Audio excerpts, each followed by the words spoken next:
कर्म का फल व्यक्ति को उसी तरह ढूंढ लेता है जैसे कोई बछड़ा सैकड़ों गायों के बीच अपनी मां को ढूंढ लेता है। आत्मा ना जन्म लेती है, न मरती है, ना ही इसे जलाया जा सकता है, ना ही इसे भिगोया जा सकता है। आत्मा अमर व अविनाशी है। इस संसार में कुछ भी स्थायी नहीं है। आत्मा शरीर को वैसे ही छोड़ देती है जैसे मनुष्य पुराने कपड़ों को उतार कर नए कपड़े धारण कर लेता है। मन शरीर का हिस्सा है। सुख दुख का एहसास करना आत्मा का नहीं, शरीर का काम है। मान अपमान, लाभ हानि, खुश होना, दुखी होना सब मन की शरारत है। जब ये संसार ही स्थायी नहीं है तो इस संसार की कोई वस्तु कैसे स्थायी हो सकती है। मैं सभी जीवों में विद्यमान हूँ, मैं चींटी में भी विद्यमान हूँ और हाथी में भी विद्यमान हूँ। सारे रिश्ते नश्वर हैं और केवल शरीर से जुड़े हुए हैं। जैसे ही व्यक्ति की मृत्यु हो जाती है, आत्मा शरीर को छोड़ देती है।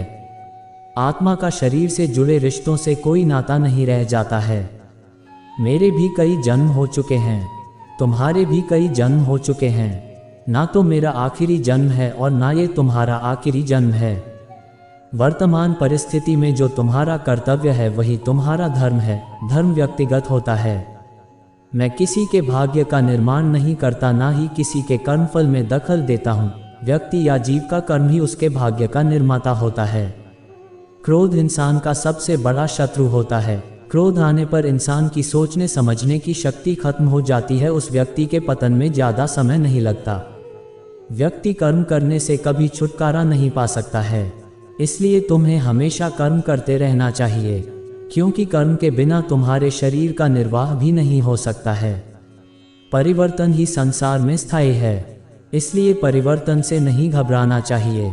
मन को नियंत्रण में रखना किसी घोड़े के नवजात शिशु को नियंत्रण में रखने जितना कठिन होता है।